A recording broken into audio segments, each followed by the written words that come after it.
This is Oishi Kyu, an interesting guy who believed that humans feared what they couldn't understand. That's why he felt people were filled with anxiety about the unknown, like darkness or death. That was when a hand touched his shoulder, politely asking to pass. It was a girl. She asked if he had a moment to talk to her. That was when his greatest fear manifested right in front of him. Yes, our hero was afraid of women. To him, they were the creatures he understood the least in the entire world. He remembered his past interactions, which always ended in confusion and misunderstandings. That was why he feared them so much. The girl then slowly approached him. She noticed his tie was crooked and carefully began to fix it. The boy panicked, as it was the first time they were meeting. He wanted to run, but tried to calm himself to handle the situation. For emergencies like that, he had a special skill. It was his girl avoidance ability, a trump card for moments of panic. The technique was simple. He just counted to clear his mind. While he counted, the girl finished fixing him up. Soon, our hero realized she was already done and that he needed to thank her for the favor. However, he couldn't look into her eyes. After all, she was far too close, and it was in those moments that he used another one of his secret techniques. With his aim, he focused on a spot beside her eyes to disguise it. That was when he noticed something. He then said she had a strand of hair out of place and offered his phone. Right after, he regretted meddling in something that wasn't his business. She then explained that it was actually a trendy hairstyle, and he apologized, a bit embarrassed. Despite the blunder, she smiled and thanked him for caring enough to point it out. The boy was completely stunned by her attitude. He was certain she would be mad, following his anti-girl rulebook, but in the end, he just concluded it was a rare case and tried to move on. As he walked, he convinced himself he would have no relationship with girls in high school. Little did he know that not just one, but several, more than one, girls were already watching him. The guy simply had the drip. It was like they had all finally found him. Later, near the school store, he overheard two students talking about a legend. They said that a stationery set from the store could grant love wishes to pass by them unnoticed. Oishi held his breath. However, he couldn't help but glance at the item. It was a special set for writing and sealing love letters. He then walked away, trying to convince himself it had nothing to do with him. Shortly after, he arrived at his classroom, Class 1-2. Seated, he planned to go home and watch his favorite show to calm down. That was when he felt something strange, as he put his hand inside his desk. He carefully pulled the object out, and to his shock, it was several envelopes. The letters fell to the floor, scattering at his feet. Our hero froze. The legend about love letters then echoed in his mind. Trembling, he picked up the letters to examine them closely, and with his heart racing, he wondered why this was happening. Feeling very scared, receiving 4 love letters at once was something he thought impossible. He tried to convince himself it was just a mistake, or even that it might be happening to other boys as well.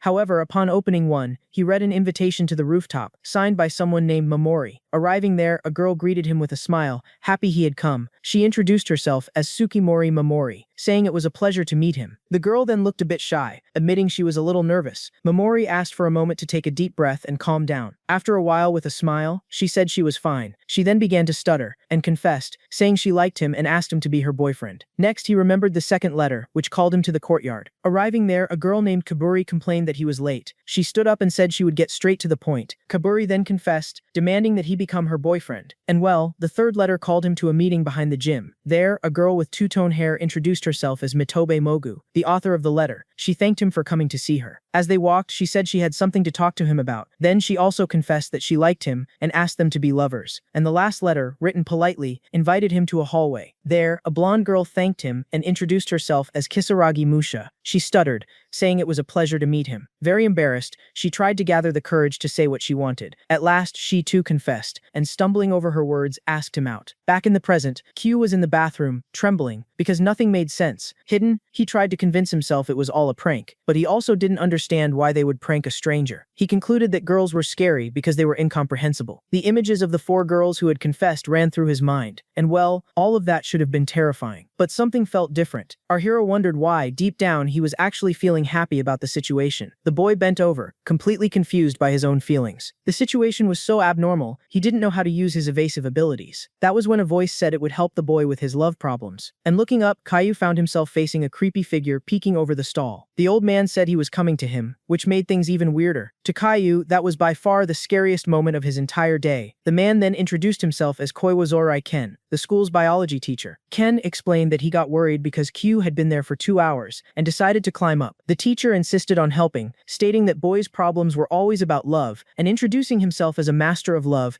he guaranteed he could answer any question. He then said he knew why 4 girls had confessed to Q. Completely shocked, Q asked how he could possibly know something like that, and also who the hell was he really? Thus, the teacher only smiled mysteriously and began to explain the reason. With that, Q grew even more tense and anxious. Ken revealed he had taken taken photos and made recordings of the confession spots. The teacher told him not to worry, as he had a good reason for doing so. He then stated that this reason was connected to the confessions the boy had received. With a smile, he invited Q to follow him if he wanted to know the truth. Keki refused, saying he was scared, but the teacher dragged him anyway. He took him down a hallway. The destination was the school's audio and video room. There, he said he would show him a precious video, secretly recorded 30 years ago. Ken asked him to pay attention to a specific student appearing in the recording. Soon, the boy understood that the truth behind everything was in that old video. Next, the projector's light illuminated the dark room. Meanwhile, our hero wondered what could have been filmed there. And well, the footage showed a couple of students, surrounded by leaves and trees. Even from afar, Q noticed the girl in the video was very pretty. The scene framed the two in the shape of a heart, and the moment revealed itself to be a confession. With the boy bowing to the student, he felt he shouldn't watch, but his curiosity was stronger. In the video, the couple held hands, confirming that the confession had been accepted. Q felt relieved at the positive outcome. Soon after, the two slowly moved closer to each other for a kiss. Despite finding the scene creepy, he couldn't look away. The couple in the video was just a centimeter away from kissing. That was when the kiss turned into a bizarre and disgusting scene. The girl seemed to suck the boy's soul out through his mouth. Ken explained that that creature, despite its appearance, wasn't human. She was a love devourer, feeding on romantic emotions. The teacher then revealed that the 4 girls who confessed were also devourers. He said he studied them as a hobby and knew that 4 of them were new students. While Ken rambled on about the beauty of the act, Q interrupted him and said that after the video, he was convinced of their existence. However, he stated he still didn't understand something very important. The boy questioned why, out of so many people, they chose to confess to him, and with an air of mystery, Ken asked if he had ever been in love before. Had Q ever felt the happiness of thinking about someone? But our hero denied it right away, stating that for him, girls and love were scary things. The teacher said he already imagined that, to the boy's surprise. Ken then pointed out, saying that was exactly why he was the target. He explained that the devourers had a favorite love emotion, and this delicacy, being pure and untouched, was first love. Because he had never loved, Ken was rare, and they acted quickly to secure their prey. Ken added that, as a rule, they only consumed love directed at themselves. Upon hearing that, the boy was devastated. He finally began to understand the real reason for the confessions. Ken then concluded that they didn't confess because they truly liked him. Their only goal was to make him fall in love so they could devour his emotions. In truth, the confessions were only the first step to get closer to him. That hit Q's hard, making him fall backward. He tried to recover, stammering that he was already afraid of girls. A chill ran through his body and he covered his mouth, feeling nauseous. The boy then fainted on the floor, overwhelmed by the terrifying truth. A little later, our hero asked what would happen if his emotions of love were devoured. And simply, the teacher said that what is eaten is simply lost. The consequence was terrible. The victim became unable to ever fall in love again. The teacher then revealed the reason he had told the boy all that. That was when night fell over the school, and Kao reflected on his situation. He understood that the devourers were after his first love. By understanding everything, he felt there was only one path to follow. His decision was to use his secret evasive technique and never get involved with them again. He thought about the risk of, by chance, ending up falling in love with one of them. After all, girls were already incomprehensible, and the devourers were even worse. He reinforced to himself that things he didn't understand were scary, and because of that, he shouldn't get involved with them and would end it all the next day. Thus, he went to his locker to grab his shoes and go home. But, as he turned, he noticed something on the bottom of the locker. It was a single, lonely envelope. Seeing that, his eyes widened in pure terror. His day of torment wasn't over yet. The letter was from a girl named Kanase Baku, who invited him to room 15. He then walked down an empty and silent hallway. His destination was the classroom where the last meeting of the day awaited him. When he opened the door, he found a girl waiting in the dark room. Her silhouette stood out against the light of the window, sitting on one of the desks. He then realized she was the same girl who had fixed his tie earlier. The girl greeted him and commented on how quickly night fell at that time of year. Then she thanked him for accepting her invitation and coming there. Kekyu froze upon recognizing her. In his mind, he denied the possibility. She then began to talk about what she had mentioned in the letter she left for him. Meanwhile, our hero remembered the teacher and concluded the numbers didn't add up. That would be the 5th. With a slight smile, she began to stutter. In his head, everything was chaos. He concluded that day was filled only with things completely incomprehensible to him. That was when she confessed, saying she liked him and asked him to be her boyfriend. And well, the 5th confession left him completely stunned. Amid so many things he didn't understand, he realized there was only one certainty. That day, he had received confessions from 5 different girls. Among those 5 girls, 4 of them were only trying to devour his emotions of love. They were the dreaded heart devourers, and that meant only one of them was a normal human. In short, amid all that madness, only one single person truly liked him for real. But he quickly remembered his decision, shouting that it didn't matter. He needed to hurry, reject them all, and put an end to that situation. He then opened his mouth, ready to give his answer, but the words simply wouldn't come out. The girl waited anxiously for a reply. She then crossed her arms, seeing he couldn't answer. The girl told him not to worry. Then she said goodbye and left the room, leaving him behind. That was when he realized something important. The girl was trembling. That reminded him that Tsukimori had also confessed she was nervous. Hino's voice also trembled at some moments during her declaration. Mitobe, on the other hand,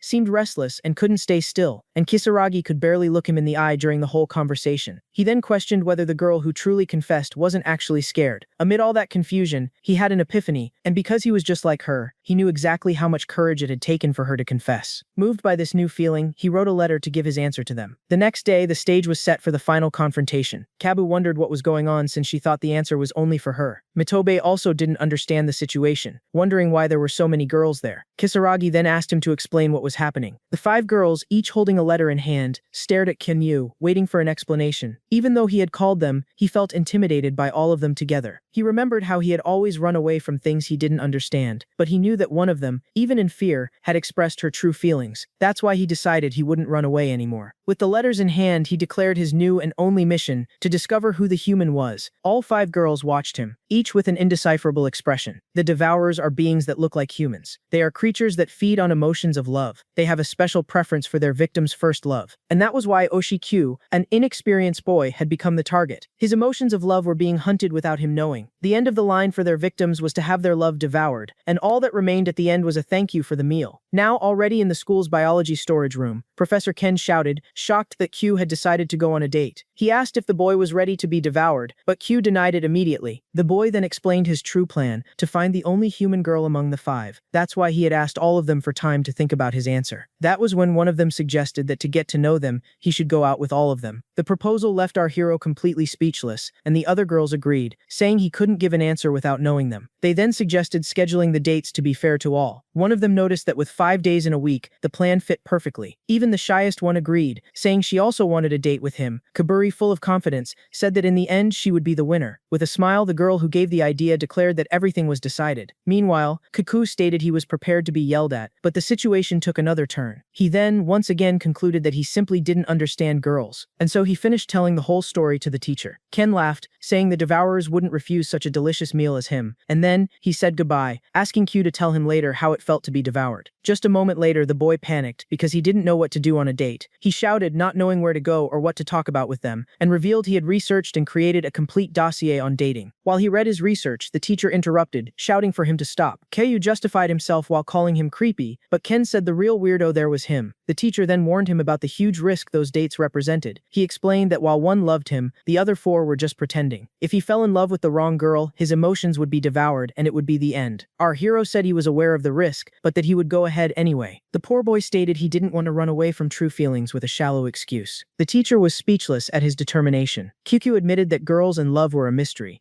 and things he didn't understand scared him. That's why he decided he would start facing them, first trying to understand them. This was the reason why he would go on the dates and do his best. The teacher seemed touched by his courage, but soon sighed and compared him to a roasted chicken, who even scared, jumped straight into the fire. Ken then advised him to give his best, so he wouldn't end up being devoured by them. Thus the teacher smiled and encouraged him to fly and find his one true girl. Touched by the support, Q thanked him and the teacher smiled back at him. But before leaving, to his astonishment, Q still began reciting his rainy day date plan, and well, the first date was with Kanase Baku. Was she human or a devourer? When they met, the two greeted each other awkwardly and nervously. That was when he remembered he couldn't make eye contact with girls. So he scolded himself, saying he had to stick to the plan. Then, to create a date-like atmosphere, she decided to hold his hand. Our hero was a little surprised by her sudden action. She then asked if they could start that way. Our hero turned completely red and froze. He felt happy, but at the same time panicked because he hadn't planned for that. In his research, he had discovered there were two types of dates. Type A, which he had foreseen,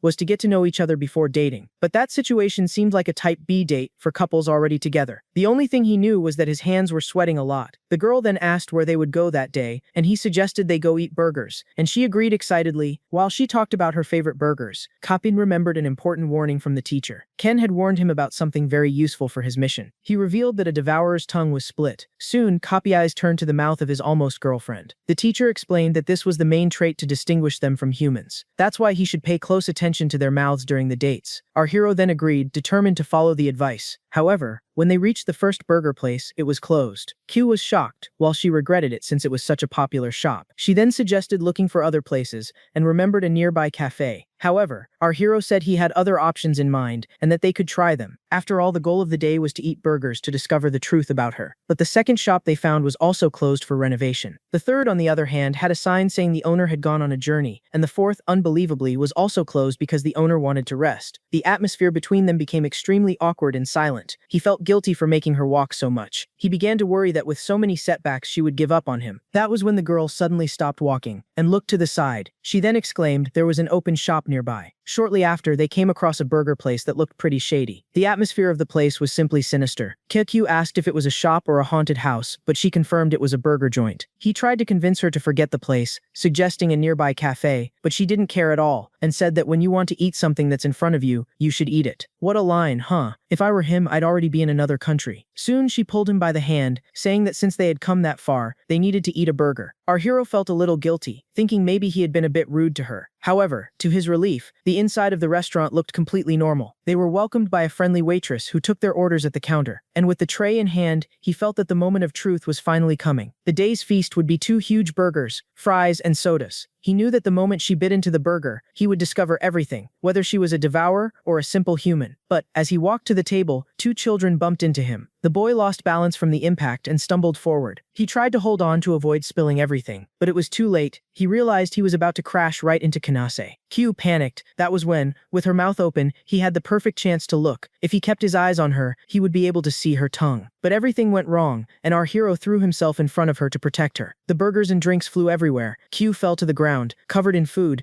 to the astonishment of the other customers. He regretted that the tray had stopped him from seeing, but at least he kept her clean. The girl approached, worried, and asked if he was okay. People around began laughing and whispering about the pathetic scene. Embarrassed, he apologized for the disastrous date and regretted dragging her around town without even managing to get a burger. That was when he felt a light touch on his chin, and unexpectedly, the girl leaned in and kissed him right there in the middle of the restaurant. Getting closer to his cheek, she bit a piece of the burger that was stuck, and with a sigh, she slowly pulled away. Then, she said that one way or another, she still managed to eat the burger. She then told him to cheer up, which left him completely speechless. Soon, our hero reflected that he had learned something new from that date, and that regardless of whether she was human or a devourer, he felt he wasn't on her level. Later, as they walked back, she commented that she was satisfied. To his surprise, the restaurant owner gave them a tower of burgers as a courtesy. She suggested they go back there again. After all, Q barely remembered the taste of the food. In the end, he hadn't been able to see her tongue. He then thought of other foods that required opening the mouth wide. That was when the girl remembered something and started laughing to herself. She explained that she had recalled the funny face he made when he tripped, and said that although she shouldn't, she found the scene really funny. While she laughed, he noticed her tongue was almost visible. Thus, Q realized he didn't need to force her to open her mouth. All he needed was to have a fun date and make her laugh. But he remembered he didn't have much skill to make things flow like that. As they walked, she commented that they were already near the station. She then said that with that date, she liked him even more. The confession left him completely speechless. Holding hands, she moved closer and asked what he thought of her. He grew nervous, stammering without knowing how to respond. That was when Kanase asked directly if he thought she was a love devourer. The question caught him off guard, leaving him in total panic. She explained that she noticed he hadn't stopped staring at her mouth all day. With that, she let go of his hand and slowly stepped back, and said that if he was so interested, she didn't mind showing him the truth. His eyes widened in panic. Thus, the girl opened her mouth, showing him her tongue. Meanwhile, Koch remembered the image of the devourer's split tongues. Then, the two stood there, staring at each other in silence. She then stuck her tongue out and asked if he could see. However, our hero replied that since it was dark and far, he couldn't see anything. She sighed, saying it was a shame, since she went through the trouble of showing him. In his mind, Q wondered if she was just messing with him, and then decided to ask directly if she knew about the devourers. He felt there had to be a reason for her to bring it up. That was when she smiled and said she knew all too well, which left Kakyu even more panicked. However, the girl quickly pulled out her phone and showed him a video from a YouTube channel about urban legends of love devourers. Kakyu asked what that was, and she replied it was YouTube, and explained she liked videos about urban legends, like the Chupacabra and the devourers. She asked if he watched that kind of content, but he got embarrassed, stammering that he barely knew what that was. But the girl pressed him, asking how he knew about the devourers. She said that since she had already shown him her tongue, he should tell her a secret too. Kiyu felt completely cornered by her question. He tried to dodge it, saying he found out by accident, but her gaze was so intense he couldn't hold the lie. The boy then gave up on trying to deceive her, and offered to buy hot drinks, buying himself time to explain everything. He felt lying wouldn't help, so he decided to tell her the whole truth. With the drinks in hand, he summarized the whole situation for the girl. She listened carefully, understanding that the date was to discover the true human, and he apologized for it. She then surprised him by asking if he would believe that before him stood a human, and scolded him, saying he would be hated by girls if he she acted that way. The girl seemed a little disappointed with all that. Kanase said that although she understood the situation, she couldn't comprehend him. She reminded him that if he fell in love with a devourer, he would lose the ability to love. Thus, she began reflecting on love, and said that for her, being able to like someone was something very happy. With that, Kanase reflected on her words, and she reinforced, saying that was the feeling she had. She then advised him not to take such a big risk for just one person. But he interrupted her, saying he didn't want to have multiple loves, and admitted that, although he was afraid of girls, if he ever fell in love, he wanted that person to be the only one he would marry. That declaration left the girl completely surprised. Soon, an awkward silence hung between them. He panicked, thinking he had said something very weird and that love was complicated. The girl, however, seemed happy and said she wanted him to guess for himself if her feelings were true or false. Then she stood up and prepared to leave, and with one last look, she reaffirmed that she liked him. He thanked her for the coffee and timidly invited her out again. He watched her walk away, feeling the weight of the date finally disappear. With a sigh of relief, he celebrated that the first date was finally over. He felt a little guilty for having told her about his situation. After all, the devourers always hid their identities. He thought it would be better if the others didn't know he knew everything. Even so, he felt he needed to tell her the truth. He remembered the moments of the date, and deep down he hoped Kanase was the human girl. Meanwhile, already far from him, Kanase reflected that Q was exactly as she imagined, kind and honest, even though he was afraid of girls. She smiled, concluding that, as she thought, she liked him a lot. That was when she felt a slight pain at the tip of her tongue, burned by the coffee. She remembered that devourers could identify a delicious first love, and that, during the confession, the urge to devour him had made her tremble. She knew there was a great chance he would fall in love with the human if he found her. And when that happened, his first love would no longer be directed at her. But of course, she wouldn't let that happen. Kanase wouldn't hand him over to anyone, for she would make him like her. Thus, she went home alone inside a crowded train. In her thoughts, she apologized to Kyo. However, she knew there was a reason for it. After all, as a love devourer, she admitted that she simply didn't understand what love was, because to her it was nothing but food. Soon, night fell over the city, and Kanase headed to her apartment in one of the tall buildings. Her apartment number was 2004. Later, already in the bath, she seemed thoughtful. The girl remembered the moments she had spent with Q during the date. A light sigh escaped her lips. Then, already in pajamas, she began drying her hair. After, she sat at her desk to study a little, and finally brushed her teeth while scrolling on her phone. However, the image of the date with him wouldn't leave her mind. That expression of Q seemed to have marked her. As she remembered, her face turned red, but she quickly covered herself and denied to herself what she was feeling. And so Kanase's Friday came to an end. Meanwhile, Q spent the weekend practicing his sense of humor for the upcoming dates,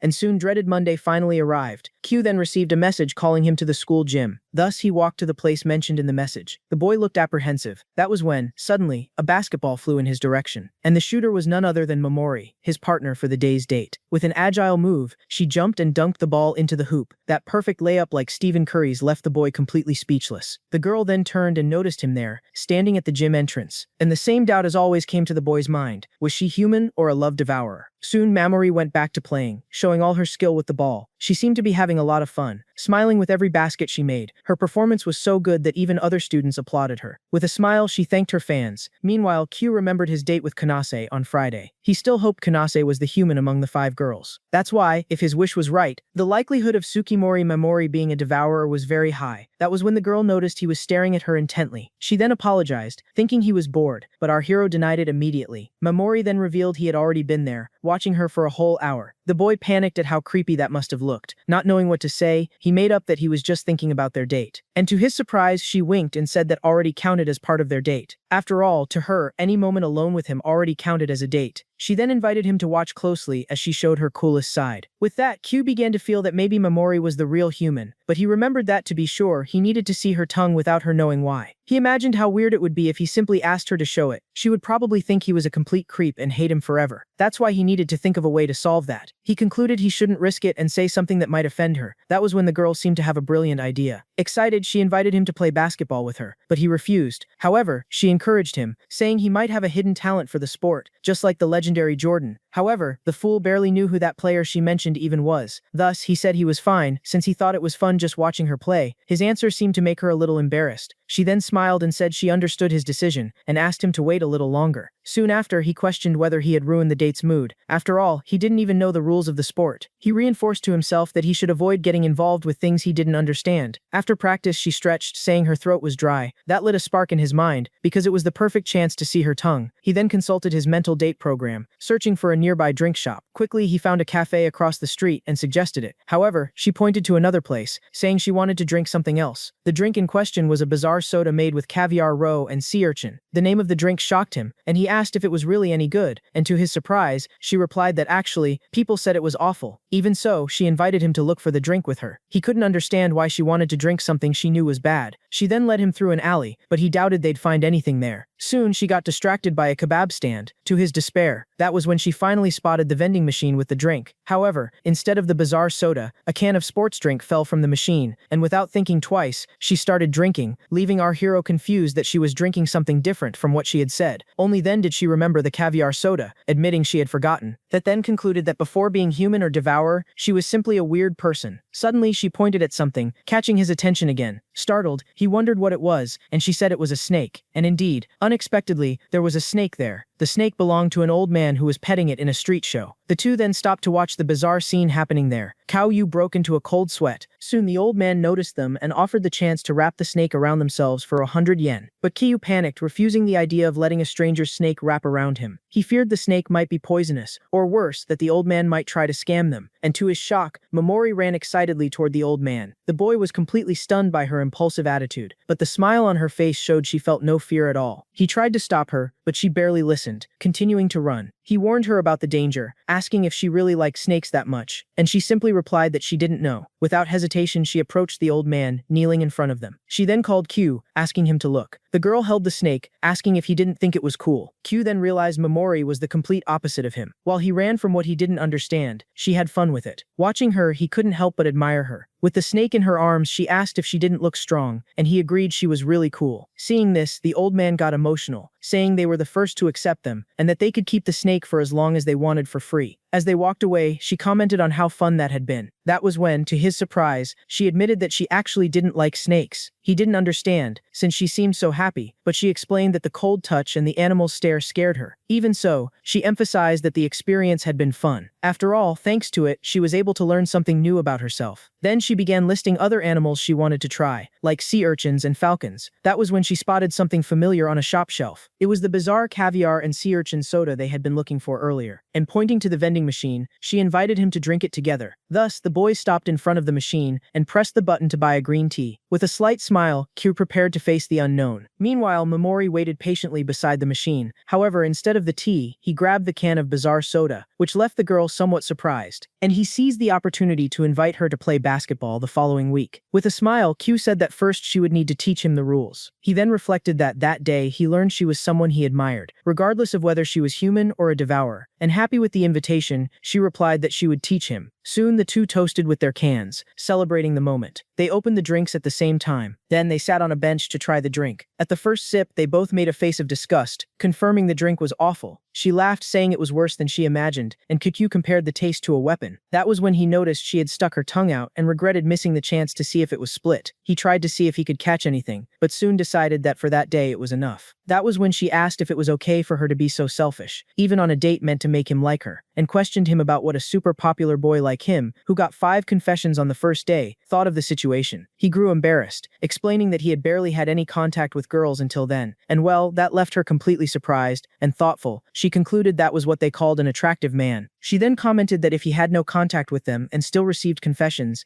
it could only be love at first sight. But he denied it, saying that to begin with, only one person had truly confessed to him. However, he remembered that, with his head full of worries about the devourers, he had forgotten the most important thing. Why would the true human confess to someone like him, and why, out of so many girls, would it be her who had done so? The only thing he could think of was a single possibility. Thus, he asked her if they had met before the school entrance ceremony. That made him wonder if he might have already known the true human in the past, because that would only reinforce that the girls he didn't know could only be the devourers. What a crazy idea. And well, the girl had been caught off guard by the question. But before she could say anything, Mamori's phone rang, and she said it was a message. When she read what it said, she looked a bit worried. She apologized, saying her mother was waiting for her for dinner and she needed to go home. Our hero tried to stop her since he still needed an answer to his question. Soon she paused for a moment and turned to him, and with a slight smile on her face, she confirmed that it wasn't the first time they had met. That left him completely speechless. She then said goodbye, waving as she walked away. Soon he concluded that if they already knew each other, Tsukimori could only be the human, but that conflicted with his theory about Kanase, and he realized one of them might be lying. Completely confused, he no longer knew whom to believe, and so his Monday with Tsukimori came to an end. Or at least that's what he thought. Back in his room, he flipped through his old albums and tried to remember her. But since he had always avoided girls, he couldn't recall anything. The search for a memory seemed completely useless. That was when he received a new message on his phone. It was from his Tuesday date partner, Hino Gaburi. Sitting on her bed, the girl was eagerly waiting for the date. His partner for the day was Hino Gaburi, a girl he vaguely remembered from the same primary school. As he walked down the hall, he formed a theory. If she were a devourer, she would have sought him out much sooner. This meant Hino had a very high chance of being the human girl. The logic seemed absolutely flawless. Just then, a hand covered his eyes. It was Tsukimori Mamori. Q grumbled that games involving physical contact required emotional preparation, which made her burst out laughing. Mamori then asked if he was also heading to the school cafeteria, and confirmed he was. That's when it hit him. If Hino was the human girl, then Mamori, standing right in front of him, was a devourer. He quickly decided he needed to act normal, talk to her briefly, and find an opening to escape. She then showed him a giant 400-gram loaf of bread. Kyung couldn't believe how massive it was. The girl said she wasn't sure if she could eat the whole thing,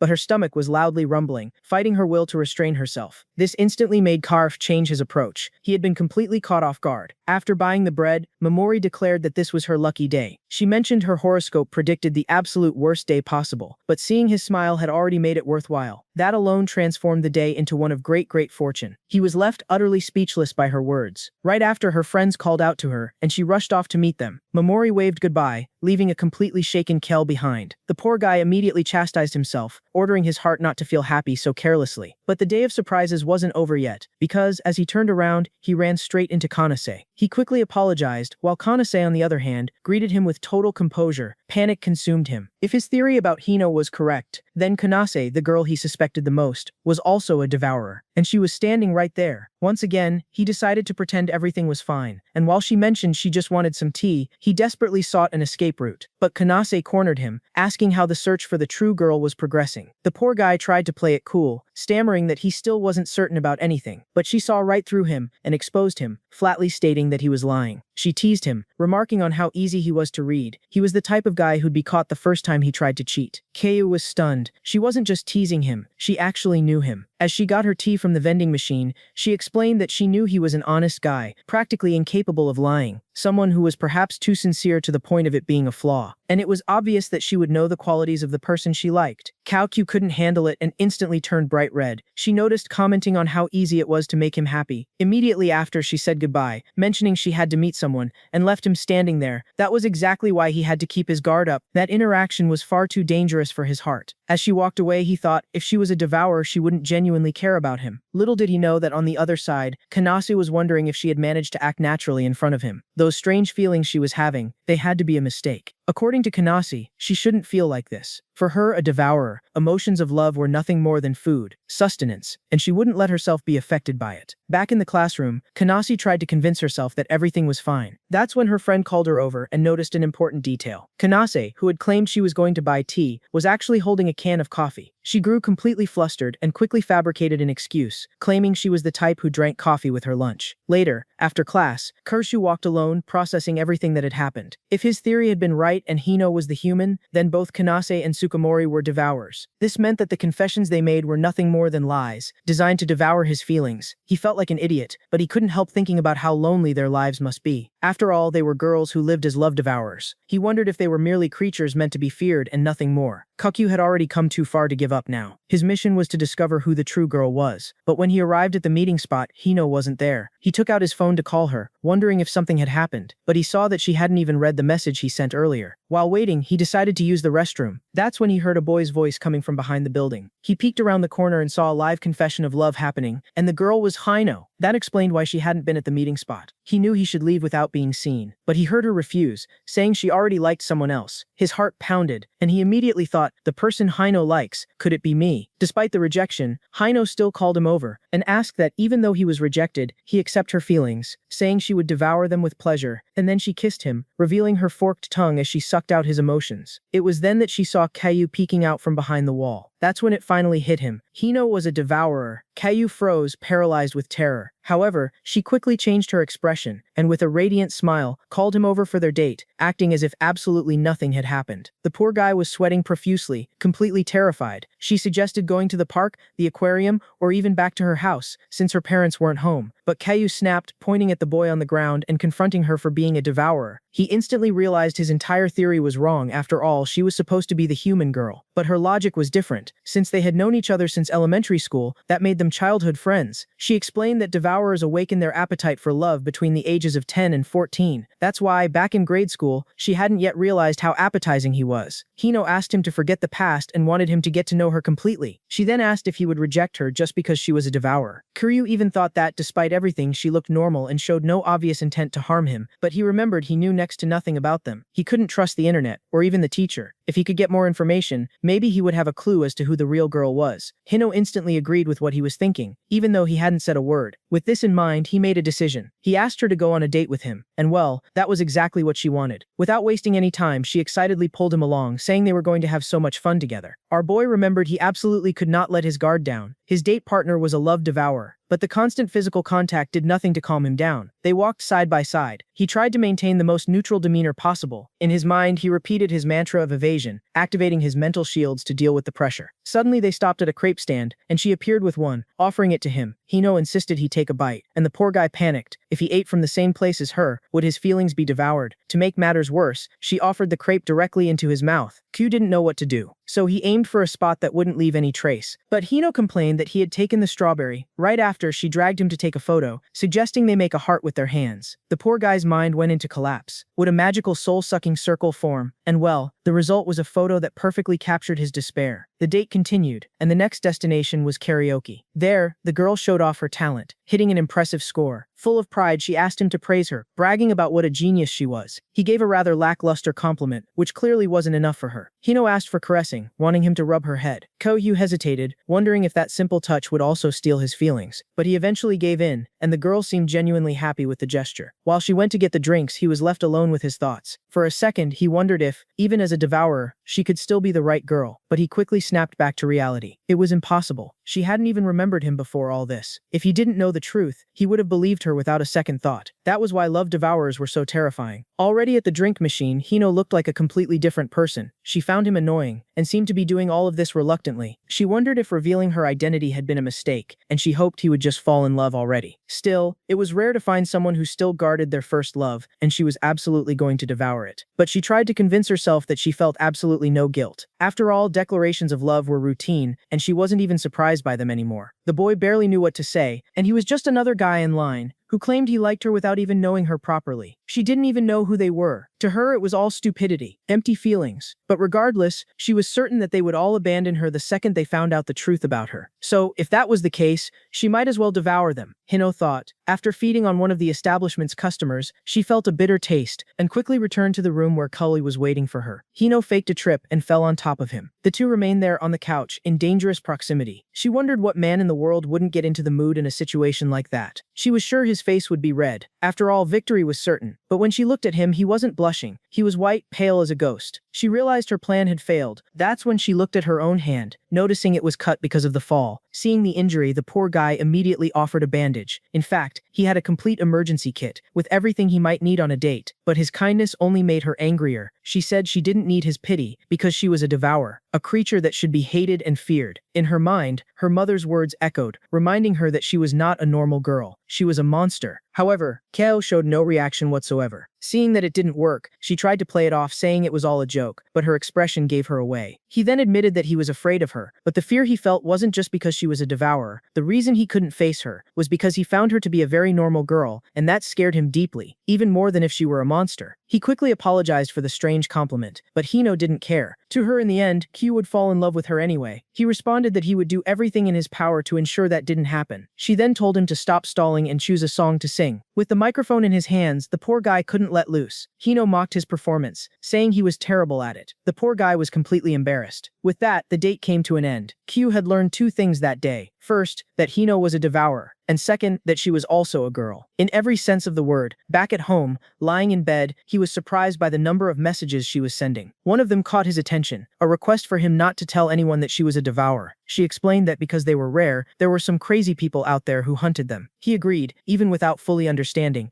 and he received another message, saying that now they had a secret. He soon began to think about these crazy people looking for devourers, and remembered one person who fit that description perfectly. The next day, Wednesday, it was the turn of Mitobe Mogu, the girl with the bicolor hair, but she found him in the hallway and dismissed him, saying she was out of the competition. She told him to forget about the date and walked away. Desperate, Q asked why she made that decision, but she only replied with a, "Who knows?" In his mind, the logic was clear. If she were a devourer, there would be no reason for her to give up on him. This meant that Mitobe was the true girl, but he quickly understood why he had been dumped. She probably thought he was trash for being a womanizer and going out with all of them. The poor guy threw himself on the floor, lamenting that it was only natural for her to hate him. He tried to explain himself, but she cut him off, saying she didn't hate him. The girl then made a decision and revealed her biggest secret. She was destined to be the rejected heroine. The poor girl hunched over, explaining that she had absolutely no chance of winning that competition. To her, all the other girls were cute and amazing. Only she was small, boring, and had a terrible personality. The girl said it was extremely embarrassing to compete with them. She kept talking and talking, but he quickly interrupted her, saying it wasn't true. Because to Q, she was like the others, as scary as any other girl. But Mitobe said that even if he asked her out, it would be boring. And like a great sage, Q replied, "Then let's go." The date was an awkward silence. Q tried to strike up a conversation about anything, but her answers were always short and lifeless. Read as Deborah, the poor girl confirmed what he already feared. "It's boring, isn't it?" They both apologized at the same time. He for not knowing how to talk, and she for getting carried away and accepting the date. The girl told him to close his eyes for a minute, giving him the perfect chance to run away, but he refused. The poor guy realized that on his other dates, the girls always took the initiative. He didn't know how to spice things up. That's when he had an idea. In moments like this, the best thing to do was appeal to the power of entertainment. But upon arriving at the arcade, she revealed she had never been to one. He thought the reason was a lack of friends, and the girl confirmed it. Q felt like an idiot. That place only made things worse. But she said that since she wasn't alone now,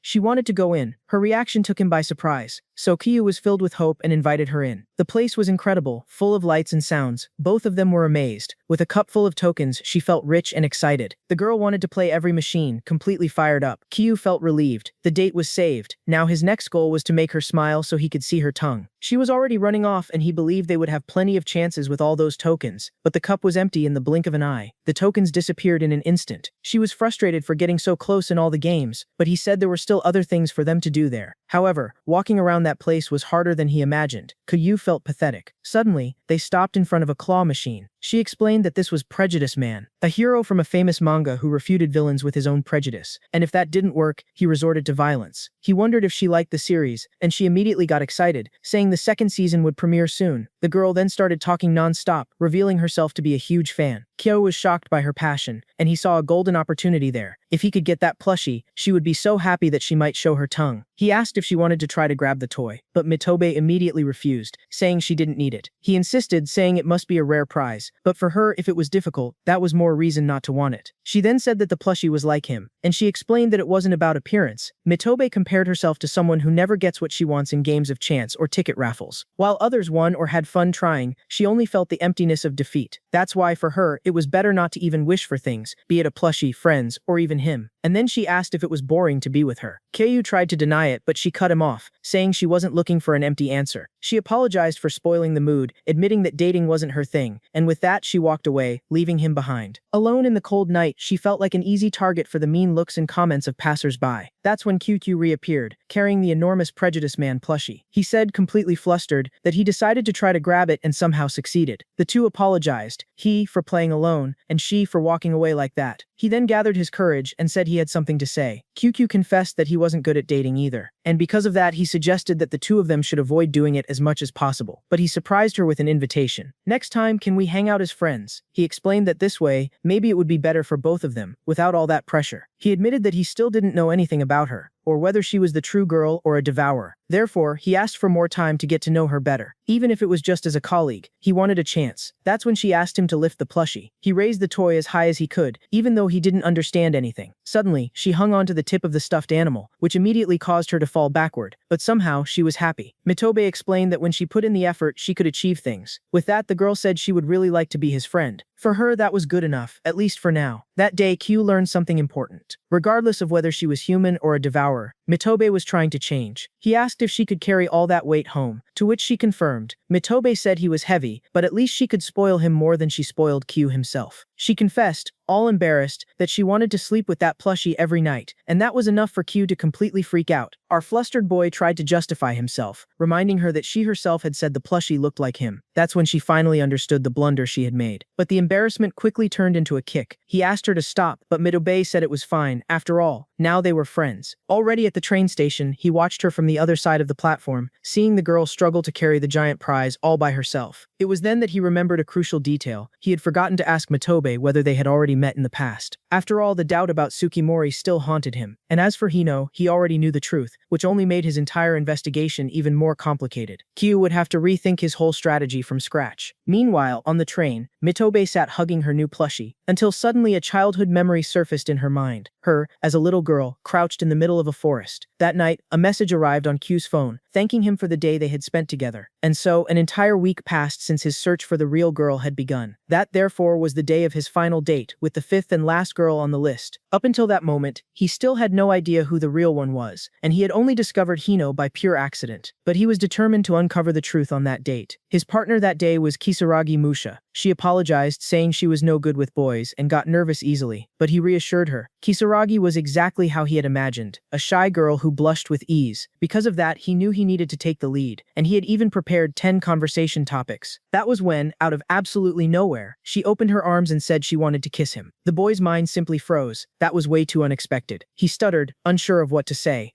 and she pretended she had made a mistake. The two of them just stood there in a completely awkward silence, but a single certainty crossed his mind: she truly liked him. He desperately asked for some time to think. He then remembered the teacher's rule: devourers only ate feelings directed at them. That could only mean one thing: Kisaragi was the real girl, and only wanted to kiss him because she liked him. Or, she was a devourer willing to do anything to make him fall for her, just to devour him later. He didn't know which of the two options was right. Completely flustered, the poor guy begged her not to look at him like that, and he explained, all embarrassed, that a kiss should only happen between two people who truly liked each other. With his refusal, her expression changed instantly. She seemed to accept his decision, but then she opened her bag saying she didn't want to use that, and pulled out a plastic sheet, suggesting they could kiss through it. He shouted that it wouldn't work, but she insisted, saying this was already a huge effort on her part, and to make things worse, she pulled out another sheet, this time with patterns on it, as if the lack of transparency would fix the problem. You quickly realized that she wasn't shy at all. In fact, she was the most forward girl of them all. She soon revealed she already had a plan prepared. The idea of her having a plan left him completely speechless, especially since he expected to be the one leading everything, and for some reason he had a bad feeling about it. Soon after, Kisaragi announced that they had arrived at their destination. It was a movie theater. Her plan was for them to watch a movie together. If that was Kisaragi's plan, he already knew what genre the movie would be. And our boy wasn't wrong. It was a romance movie, with a poster that made her intentions painfully obvious. To make things worse, the age rating was 15 and up, with a hint of erotic content. He tried suggesting another movie, but Kisaragi said she had already bought the tickets. There was no escape. This was the worst possible situation. The movie choice, the snack bar, and a place like a movie theater, where everything was dark and intimate. He was sure this was part of Kisaragi's strategy. To make it even worse, she began applying lipstick, making it clear she had fully decided she would kiss him, and not just any lipstick, one of those with a sweet scent. There was no doubt she planned to pounce on him during the movie, taking advantage of the romantic atmosphere. He had to stop her at all costs. But just thinking about that already made him extremely tense, and he ended up paying more attention to her than to the movie itself. So he had to watch her every move, not letting his guard down for even a second. As his first measure, he decided not to eat the popcorn, just to avoid their hands touching by accident. Meanwhile, random and meaningless scenes kept playing on the screen, until suddenly, the countdown for the movie's most important scene began. The main couple hugged, declaring that this would be the first of a trillion kisses. Caillou was surprised. The movie was actually a much purer love story than he expected. And then, the long-awaited kiss scene finally appeared on screen. Instinctively, our boy looked to the side to see her reaction, and he was completely shocked by what he saw. Kisaragi's eyes were filled with tears, totally moved by the scene. When the movie ended, the two of them went to a cafe. She commented on how adorable the film had been. Kyoei said the kiss scene had been impactful. Then he gathered his courage and asked why she wanted so badly to kiss him, and she answered that it was to make him like her. Kisaragi explained that because of her strict upbringing, she had been forbidden from any type of entertainment, let alone interacting with boys. Our boy was immediately shocked to learn how sheltered she had been her entire life. She then admitted she didn't understand anything about love, and said someone had taught her that love could begin with a kiss. He felt sorry for her. That was when he decided to open up as well, saying he was just like her. He confessed that he also didn't know anything about love because he had never had any experience with girls, and that was why his refusal earlier had just been an excuse. The truth was that he only wanted to kiss someone he truly liked. At that very moment, she turned bright red. Suddenly, the sound of a honking car broke the silence. It was the car that had come to pick her up. Kisaragi said goodbye, thanking him for the day and explaining she needed to go before her parents scolded her. But before leaving, she confessed she had planned to ask for a kiss again at the end of the date. However, she promised she wouldn't insist on the matter anymore, and said that with his words and with the movie, she had finally understood something. A kiss was precious precisely because it happened between two people who liked each other. But if he started liking her, they would kiss many times, she said. The two of them spiraled into embarrassment, and she promised they would see each other again, which made our boy even redder. As the car drove away, he came to a conclusion, whether she was human or a devourer. Kisaragi seemed genuinely interested in love, and after going out with all 5 girls, he had learned an important lesson. The girls he once thought were scary and incomprehensible were in reality much more than that. To his surprise, he found them much cuter than he had imagined. What would he do now? Meanwhile, in the car, a woman asked Kisaragi how the date had gone, and she answered that it had been fun, even with her heart almost jumping out of her chest from nervousness. For her, the experience had been enough to give her one certainty. Q was an adorable boy, a sincere, pure and gentle boy. Now she knew exactly what she felt, and what she needed to do. She wouldn't let the devourers devour him. She would make Oishi Q fall in love with her. Kisaragi then told her driver that, from that moment on, she would no longer listen to her advice, and that they would start planning the next date. Meanwhile, Kanase visited a doctor, who told her she was healthy, and as always, prescribed her the medicine to suppress hunger. The doctor then smiled, commenting on how Kanase's expression had become gentler since she started high school, and teased her, asking whether she might be in love, which left Kanase completely embarrassed and defensive. Kanase denied it, saying that was impossible. After all, she was a love devourer. The doctor, however, wasn't convinced. She reminded her that, above all, Kanase was still a high school girl like any other. With a smile, the doctor said she had something for her, and handed her a small bottle containing a fake tongue. She explained that the item served to hide her split tongue, looking completely natural and even being movable. The only problem was that the prosthetic dissolved in about 24 hours, so it could only be used for a short period. The doctor said for her to use it in an emergency, in case she was about to be discovered. Kanase thanked her and said she would use it immediately, which made the doctor ask if she was in danger, but the girl denied it. There was just someone she wanted to win over. Meanwhile, on Friday at noon,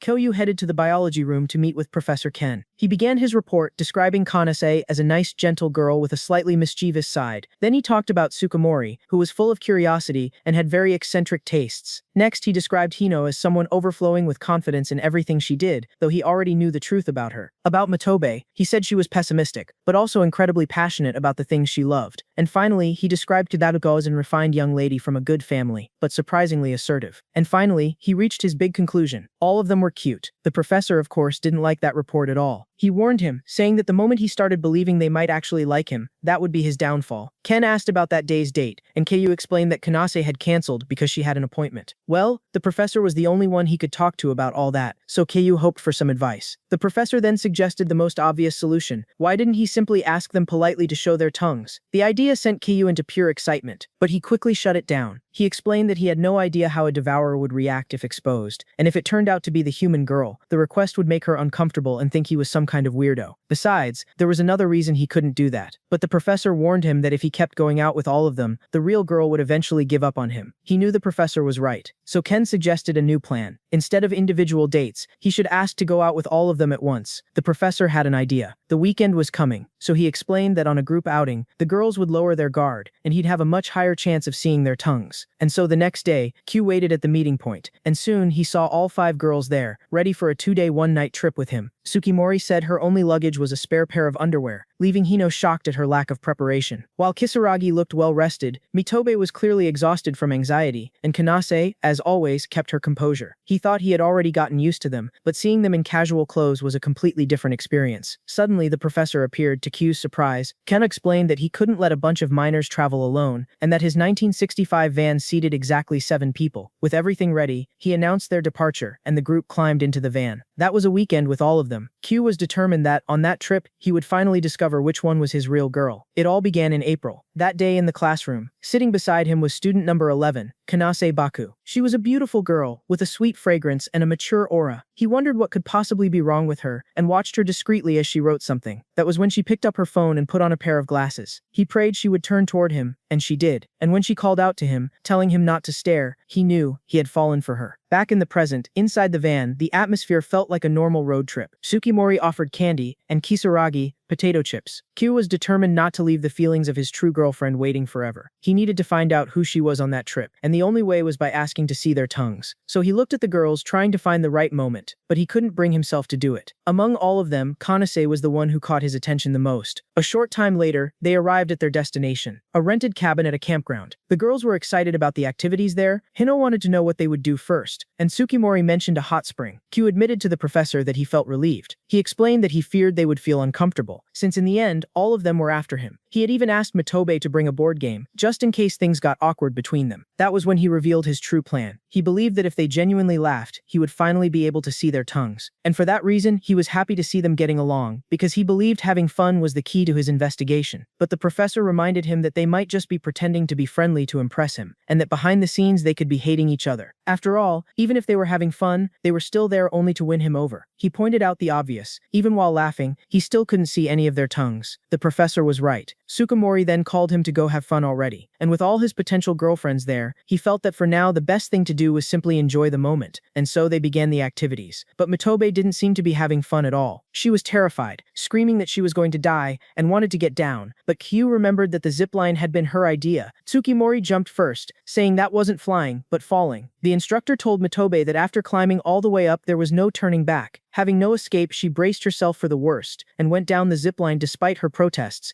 her screams echoing through the entire forest. Seeing that, Q wondered whether she was actually okay. Next, it was Kisaragi's turn, who was excited to ride an ATV while wearing a leather outfit. She said she had always admired her driver, Hanai-san, and wanted to become one with the wind. The instructor told her to follow him slowly and carefully, but she wasn't just a pretty face. She actually seemed very skilled, so they followed in a slow, monotonous line. Once again, Kiyu wondered if she was really having fun. They spent the whole day doing all kinds of activities together, horseback riding, taking photos, having lunch, and at every moment he tried without success to find an opportunity to see their tongues. But they always found a way to hide their mouths, even when they smiled. At the end of the day, they prepared for a barbecue. The professor immediately teased him, saying that in the end, he hadn't managed to see anything. Q admitted that he hadn't seen any of their tongues, but he didn't think they were pretending. He couldn't explain why. After all, the devourers were there for him. But even so, he simply didn't want to doubt those smiles. The professor only sighed, out of patience with the boy's innocence. He said that attitude was exactly what the devourers wanted, and that the poor kid was falling right into their trap. But as he looked at them, gathered and smiling, in the end, he knew he couldn't bring himself to doubt them. Kanase, from a distance, watched him while eating. She analyzed his every movement. As night fell, the sky filled with stars, and the group gathered around a campfire to warm up. The girls wanted to roast marshmallows. All of them seemed to be having fun. Meanwhile, Ki watched them from afar, still lost in his thoughts. That was when Kanase approached him. She offered him a coffee, and he accepted. The two of them sat there in silence, just watching the fire. Suddenly, she commented that he had changed a little. She remembered that in the beginning, his gaze was frightening, full of distrust and fear. Now he looked at them with much more gentleness. Those words left him completely embarrassed, and she asked if he had gotten used to them after so many dates, or maybe while searching for the real girl. She asked whether he might have ended up liking the devourers too. The question caught him completely off guard. Kanase then asked if he had already found his real girl, but he denied it instantly, and said that was exactly why he was still there, searching for her. Kanase said she had already expected that answer, and thanked him, saying that thanks to him she had finally made a decision. Kanase then turned and walked back to the group, saying she had a proposal for all of them. She said that after so many dates, Keo knew them well enough, and that because of that, it was time for him to make a decision. She cornered him, asking which one of them he liked the most. So the four girls waited for his answer. Keto panicked, not knowing what to do. And to top it off, Kanase said that after he chose, the two of them would each have to make a request of the other. On that Friday night before arriving there, Kanase had been preparing, thinking about how the fake tongue could help her deceive him so he would choose her as the real girl. She remembered how on their last date she stalled him to avoid showing her tongue, so it would be strange to suddenly show it easily. He might suspect the devourers had tricks. There had to be a more effective way to use it. She even canceled the next day's date to think, but no good idea came to mind. That was when an unexpected message arrived on her phone. It was an invitation from him for a weekend trip with all the other girls, and right there she saw the perfect opportunity. A spark of mischief lit up in her eyes. And so back in the present, in front of the campfire, It was she who proposed the game. Q could barely believe what was happening. Tsukimori asked if that meant he would choose who to date, but Kanase said it wasn't anything that serious. Kanase explained that since he had already gone out with all of them, it was a good moment for him to decide. That was when Hino asked about the exchange of requests. Hino worried he might make an inappropriate request, but the poor boy denied it immediately. She then turned to Kanase, asking if she didn't mind and what would happen if his request was something weird. Kanase then suggested a new rule. Both would have the right to refuse the other's request, but she quickly reminded everyone that they were only there because they truly liked him, and because of that there shouldn't be any request they weren't willing to fulfill. Hino was left speechless, cornered by Kanase's logic. Kanase then turned to QQ, asking for his thoughts and stating that the proposal would be cancelled if he didn't agree. He tried to understand her true intentions behind this game. Even if she asked him to choose, the person he selected would be the one he believed was the genuine girl. But he still didn't know who that was, and if he chose the wrong devourer, he might hurt the human girl. Plus, there was still the issue of the requests. That's when it clicked. He finally understood what Kanase was planning. He then accepted the condition regarding the requests and declared that he would choose the person he liked the most. Thus, the girls agreed, saying that as long as it wasn't a final decision, it would be fun. Tsukimori, excited, immediately pressured him, asking who the chosen one would be. He asked for a moment, saying it was hard to decide just like that, which made them all laugh. Shortly after, Kanase asked when he would make the choice, and he stammered, unsure how to answer. She explained that since Tsukimori and Kisaragi had commitments the next day, they would have to leave by 9 in the morning. He then decided the chosen girl should meet him on the observation deck at 7 the next morning. Everyone agreed to the plan. Mitobe, however, already admitted she didn't think she would be the one chosen. With everything settled, Kanase said goodnight, ending the evening. Suddenly, Hino stood up to take a walk. Tsukimori worried, saying it was dangerous since it was already dark, but Hino paid no mind. Our boy watched her walk away toward the forest, feeling worried. He then sent all the others to their rooms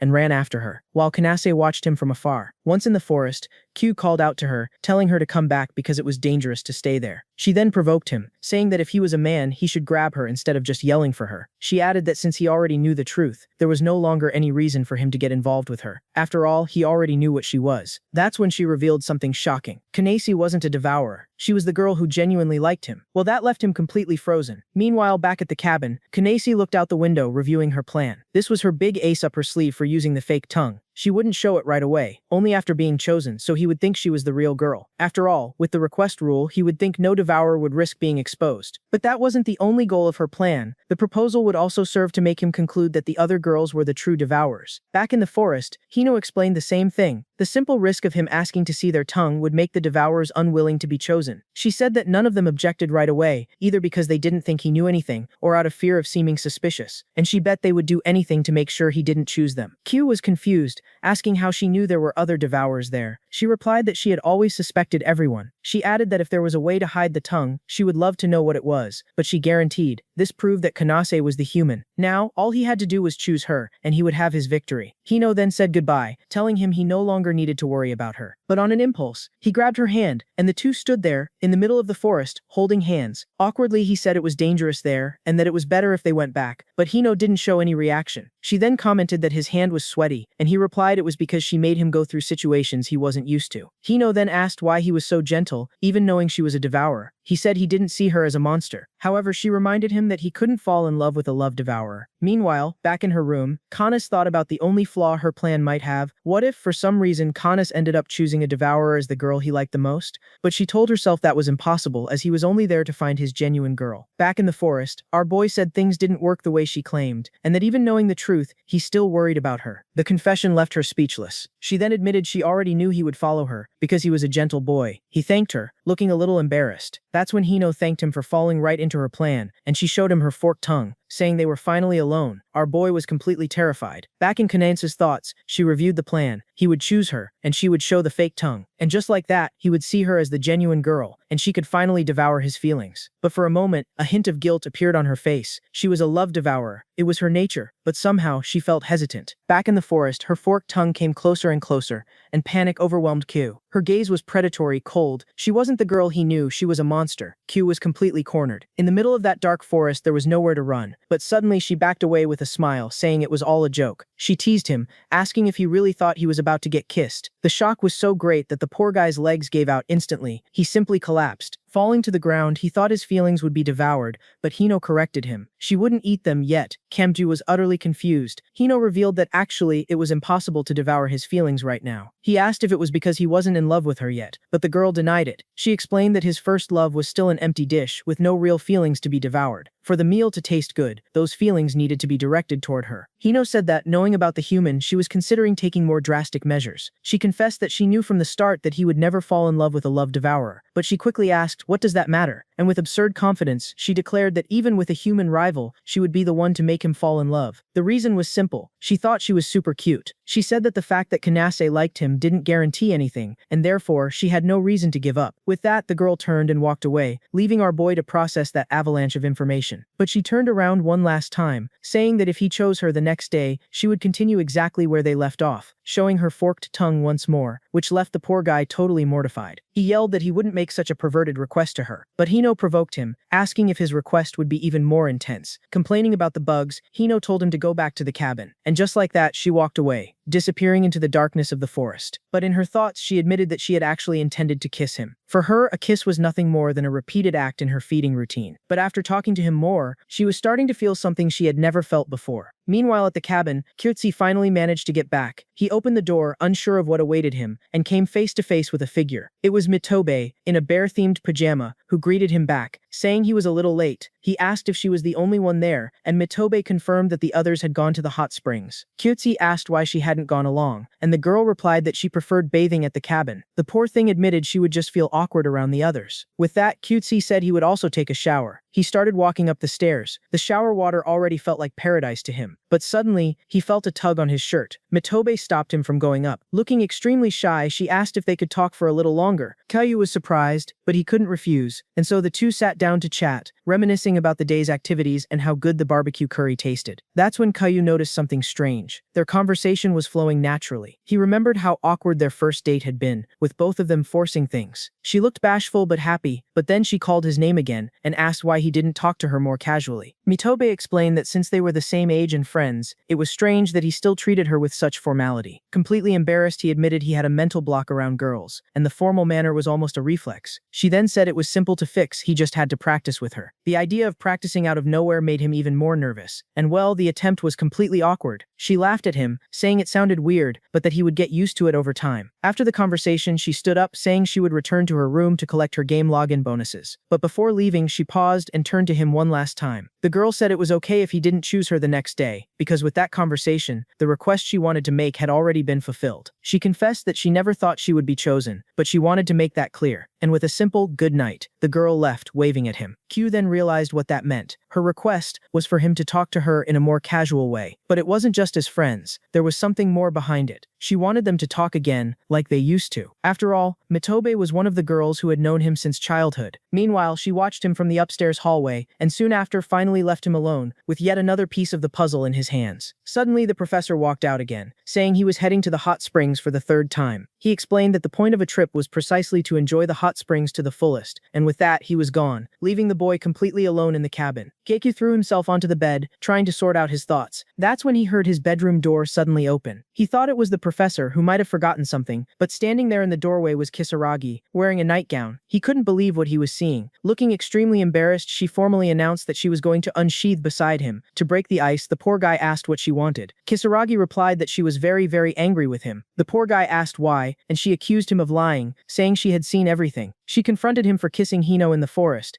She explained that worried she had gone after them, and that's when she saw everything from a distance. But he denied everything, saying they didn't kiss. But the girl said she couldn't just take his word for it. If that was true, then he should be able to get as close to her as he got to Hino, but without kissing. If he couldn't do it, she would assume he really had kissed her. Thus, silence took over the room. Our boy tried to argue, saying the circumstances were different, but she ignored him. With a flushed face, she asked him to look closely at her. The poor guy didn't know what to do. Suddenly, the two were just a few inches apart. That's when Kisaragi leaned in and said she wanted them to kiss. Kisyu panicked. There was no escaping this situation. Her mouth got closer and closer. With her face pressed against his, she revealed her true request for the next day. If he chose her, she wanted them to kiss. She explained that since he would be choosing her as the person he liked the most, there would be no reason to refuse. If he couldn't fulfill that request, then he shouldn't choose her. The poor guy didn't know what to do in the face of that ultimatum. With her message delivered, she stood up to leave. Kisaragi thanked him for the fun trip, making a formal bow. They said goodbye, and she headed to her room. But before leaving, she paused for a moment and confessed that she was so nervous she might not be able to sleep that night. She regretted ruining everything at the end, just when things were going so well. And with that, Kisaragi closed the door, leaving him alone. In her thoughts, she confirmed that, based on his reaction, he really hadn't kissed Hino. With that, relief washed over her. Alone on the balcony, Kyo reflected on the chaotic night he'd had. The next day, he would choose the girl he thought was the genuine one. He went over the options: Kanase, Hino, who was a devourer, Tsukimori, who hadn't done anything suspicious, and Mitobe and Kisaragi, who had acted. He remembered what Hino had said, that the devourers would try to make sure he didn't choose them. That's when the professor showed up, inviting him to the hot springs. Kyu said there was one thing he needed to ask. And so the two talked outside the cabin. The night passed and the sun began to rise between the mountains. The clock struck 7 in the morning, the agreed upon time. The hands moved, each second increasing the tension. Time was running out, and finally the moment of decision arrived. Meanwhile, in their rooms, the 5 girls waited, glued to their phones. Our boy was already on the observation deck, waiting anxiously. With his heart in his hand, he finally sent the message. And the notification arrived, sealing the fate of that morning. Suddenly, a voice appeared behind him, thanking him for choosing her. It was Kanase, and relieved he saw that his choice had been the right one. Kanyu thanked her for coming. Then the girl asked if he hadn't chosen her simply because he thought she was the human, but he confirmed that he hadn't. His choice went beyond her simple identity. Kanase said she already knew and reminded him of the request he was entitled to make. In her thoughts, she prepared herself. All he needed to do was ask to see her tongue, and she would devour him. But his request was different. He just wanted her to smile. The girl was confused, asking if that was really the request. She insisted, asking if it wasn't a trick to make her laugh and thus let him see her tongue, but he denied it. The poor guy apologized for the confusion and affirmed he only wanted her to smile. And he revealed that, the day before, he had decided not to ask to see anyone's tongue. With that, she asked why he had made that decision. He then began to explain his logic, recalling that the professor said there were 4 devourers. Because of this, he concluded that one of the 5 was human,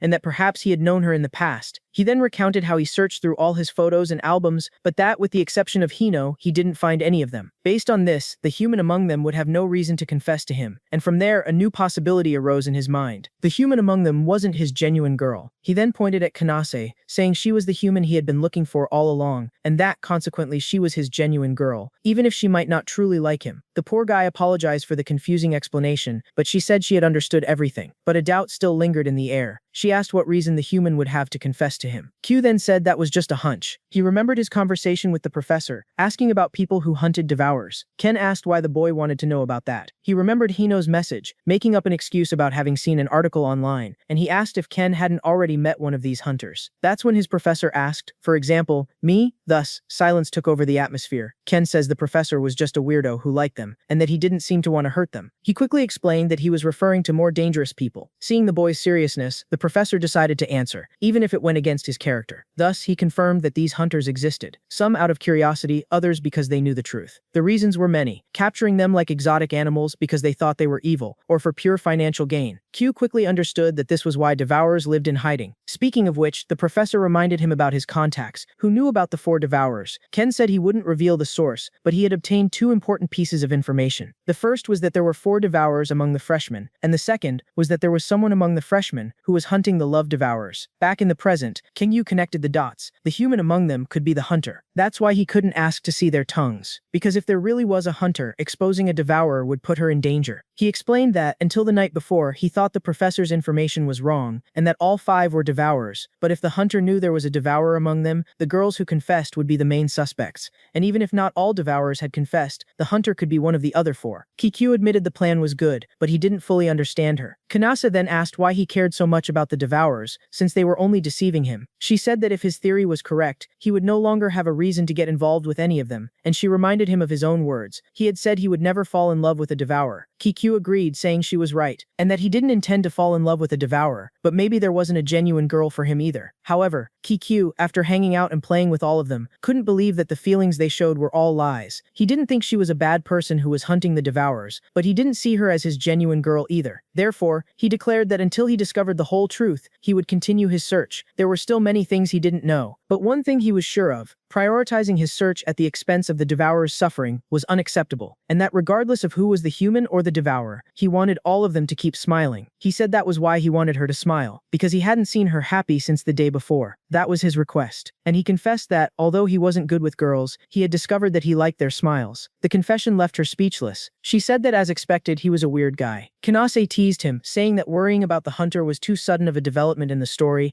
and that telling a girl you like her smile with a serious face was a bit creepy. Kanase simply couldn't hold back. She remembered how, from the beginning, he was gentle to a fault, straightforward and incapable of lying. That's when she asked him to turn around. He obeyed, even though he didn't understand anything. The girl then declared that she was a love devourer. In her thoughts, she remembered how she pretended not to notice those feelings that couldn't be reciprocated, but she couldn't ignore it anymore. Thus, she asked him to turn back around. Kanase was completely in shock. Kanase had thrown away her tongue prosthetic, and with a smile, she finally confessed, "I like you." With that, she showed her tongue, revealing its true forked form. Well, Kunyu's theory was wrong. Everything was wrong. She asked if he had seen it, and the poor guy was simply paler than cooked rice. Kanase was not the human. He couldn't believe she was the fifth devourer, the one who had made a false confession to him. But the girl interrupted him, saying the answer wasn't that simple. She reminded him of their first meeting and challenged him to find out whether her "I love you" was true or not. And she provoked him, asking if a love devourer couldn't fall in love for real. The question left his head ready to explode. With the situation resolved, she asked if they could head back now. In his thoughts, he admitted that his deduction was completely wrong. Meanwhile, Kanase thought she could have made up any excuse and shown the fake tongue to deceive him. But in the end, she knew that for him, a boy incapable of lying, she also couldn't lie about what she felt. After all, being a high school girl, she allowed herself to be a little illogical sometimes. At the end of the day, she was a love devourer, a creature that feeds on emotions. But she was also something more. She was a girl in love. Q said he hadn't thought of a request, but Kanase told him to save the request for when he had one. Shortly after, Kanase found herself leaning against a wall, and in her thoughts she apologized to Q for deceiving him. That's when he asked if his genuine girl really existed. Kanase was sure that there was a girl who liked him, and with a smile she confessed that she was one of those girls. The confession left him completely speechless. He thanked her, looking all flustered. But for him, there was still one thing he needed to do. There was still something he needed to find out on that trip. Back at the cabin, Tsukimori was yelling non-stop. When the two entered, the others greeted them back, and well, her hair clip had gone missing. Kanase immediately asked when she had last seen it. Tsukimori said she might have lost it during her 10-kilometer morning run, and she explained that, without the clip, she couldn't keep her balance, which was a serious problem. He then declared that they would look for it, as they still had an hour before departure. Tsukimori said they didn't need to go that far, but Hino insisted, saying she wanted to help her friend. She said she couldn't abandon someone in need, and everyone agreed to go. The professor, however, said he would stay and search throughout the cabin. After all, for him, going outside was too much of a hassle. Outside, Tsukimori hummed as she searched for her hair clip. She climbed a tree, but couldn't find it anywhere. Meanwhile, an old lady wished them good morning. Jian Kanase approached her to ask for information. She showed a picture of the clip in Tsukimori's hair, asking if the old woman had seen it anywhere. Meanwhile, through the rearview mirror of a tractor, Mitobe peeked out, but there was nothing nearby either, and she's a very funny character, and kept hopping around until she found something on the ground. That's when she lost her balance and fell, startling courage. In her thoughts, Hino admitted she only offered to help to impress our boy. Her plan was to search for a while and then give up. That's when she saw Kisaragi heading towards the forest, and quickly followed her, asking if she was crazy. After all, it was impossible for the object to be there. Hino pointed out that Kisaragi wore clothes too nice to go into the woods, and warned that they would get dirty. But she quickly told her not to worry about it. With that, Hino was left speechless. She then told Kisaragi to search the road, while she herself would search the forest area. The kindness surprised Kisaragi, who thanked her with a smile, and so the girls separated to search. Mitobe and Kanase searched near the drainage ditch, while Hino and Kisaragi went deeper into the woods. Tsukimori continued observing the group. That's when Kyo turned around. He seemed to have seen something, and there she was. Tsukimori showed the hair clip, which she had found. The other girls were happy that she had found it. Tsukimori then asked for everyone's attention, and bowed, thanking them for dedicating themselves so much to help her. She explained that even though they were rivals, spending that time together had been a lot of fun, and with a big smile she declared that she wanted to be friends with all of them. Mitobe was the first to agree, looking embarrassed, saying she thought the same thing. She confessed that she had never had real friends, and that the previous day had been very fun for her. Hino and Kisaragi also agreed, saying they would be happy if they all became friends. Tsukimori then turned to Kanase, and asked what she thought, and with a big smile, Kanase replied that she also wanted to be friends with all of them. Next, she apologized for the proposal she had made the night before, but the others quickly forgave her. Tsukimori then suggested that to deepen their friendship they should dance, but the others thought the idea was strange. From afar, Kaneo watched everything, with a silly smile on his face. The professor then shouted that they were about to leave, telling everyone to get ready. That's when Kayu approached Tsukimori, asking if she in fact had never lost the clip. The girl was startled by the question. Kayu said he saw when she took it out of her pocket. She admitted the truth, and he asked why she had done all that. Tsukimori explained that she didn't want the trip to end on an awkward note, nor did she want Kanase to be treated like the villain by the others. With a smile, she said that everything ending with a happy ending was the most important thing. But you still had one thing to resolve on that trip. Therefore, he called Tsukimori aside for a chat, to which she agreed right away, but said she also had something to ask him.